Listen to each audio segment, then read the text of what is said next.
Ukraine पर देखिए रूस का नॉनस्टॉप अटैक हुआ है। रूसी हमले से दहल गई यूक्रेनी फ्रंट लाइन। हमले में यूक्रेनी फ्रंट लाइन को भारी नुकसान। रूस का दावा, पिछले 24 घंटे में 1500 से ज्यादा सैनिकों की मौत हुई है। 1500 से ज्यादा सैनिक सिर्फ एक दिन में 24 घंटे के अंदर अंदर मारे गए।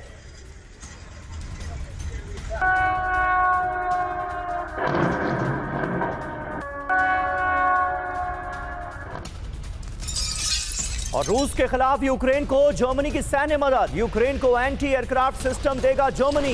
यूक्रेन को स्वचालित एंटी एयरक्राफ्ट सिस्टम दिए जाएंगे। यूक्रेन की ड्रोन से रक्षा करेगा जर्मन स्काई रेंजर्स। जर्मन हथियार कंपनी राइन मेटल के सीईओ ने मदद का ऐलान किया।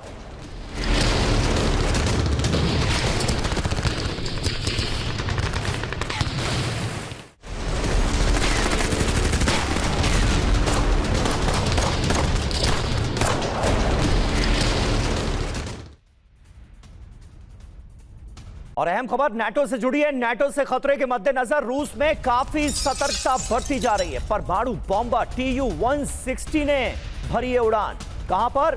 बैरेंट सागर में। ये देखिए तस्वीरें। बैरेंट सागर में TU-160 कैसे उड़ान भरता नजर आ रहा है। दुश्मन के ठिकानों पर क्रूज मिसाइलें दागने का अभ्यास किया जा रहा है।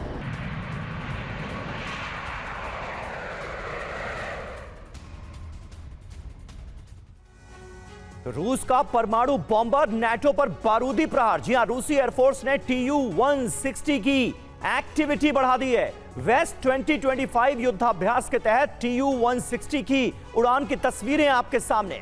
दुश्मन के ठिकानों पर क्रूज मिसाइल दागने का अभ्यास किया जा रहा है। KH-102 परमाणु मिसाइल से TU-160 लैस था। 4 घंटे की उड़ान में MiG-31 फाइटर जेट ने दी सुरक्षा, जिसकी तस्वीरें सामने आई हैं। अब आप साथ ही साथ यह भी जान लीजिए कि TU-160 कितना घातक है। दरअसल ये परमाणु बॉम्ब ले जाने में सक्षम है। 3000 किलोमीटर प्रति घंटे की इसकी रफ्तार है। 15 लाख किलो का वजन उठाने में यह सक्षम है। लंबी दूरी के ठिकानों को बर्बाद करने में यह माहिर माना जाता है। तो रूस का परमाणु बॉम्बर नाटो पर कैसे बारूदी प्रहार के लिए तैयार है, यह हमने आपको दिखाया। संजय मेस्टन सर, इन तस्वीरों को देखकर पहला सवाल क्या जहन में आ रहा है? क्या ये तमाम देश मिलकर, नाटो के तमाम देश वर्सेस रूस का ये महामुकाबला विश्व युद्ध में तो तब्दील नहीं हो जाएगा? ये खतरा क्या बढ़ता नजर नहीं आ रहा है?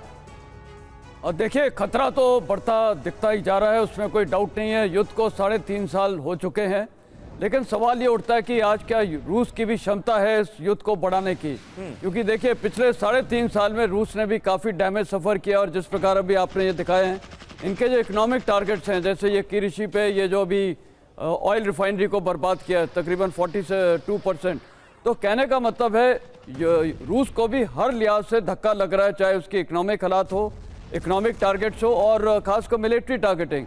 मिलिट्री में भी उनके सैन्य तकरीबन 1 लाख से तो ऊपर कैजुअल्टी हो चुके हैं, और इसीलिए उनको नॉर्थ कोरिया से भी ट्रुप्स लेने पड़े थे। तो कहने का मतलब है आज रूस भी उस दशा में नहीं है कि ये लड़ाई को बढ़ाए। नाटो अभी अनकमिटेड रहा है। सिर्फ नाटो में अगर देखा जाए, उन्होंने सिर्फ अभी तक हथियार सामग्री दिया है यूक्रेन को, उनके फोर्सेस अनकमिटेड हैं। लेकिन क्या नाटो और रूस ये युद्ध को बढ़ाना चाहेगा या इसको एनलार्ज करना चाहेगा? मेरे को लगता है, देखिए, अभी भी ये एक प्रेशर टैक्टिक्स चल रही है, सिंबॉलिक स्टेटमेंट चल रहे हैं, मिलिट्री प्रेशर चल रहे हैं, ये ड्रोन उड़ा के भी ये प्रेशर किए जा रहे हैं। लेकिन कहीं ना कहीं नाटो को और रूस को एक रास्ता निकालना पड़ेगा ये युद्ध को रोकने का। बिल्कुल सही बात आप कह रहे हैं सर, रास्ता तो निकालना पड़ेगा, लेकिन कहीं दूर दूर तक फिलहाल तो रास्ता नजर नहीं आ रहा है। बल्कि जो रास्ते खोलने की कोशिश की गई थी वो भी अब बंद होते दिख रहे हैं। युद्ध भड़कता नजर आ रहा है। ये तस्वीरें साफ तौर पर बता रही हैं।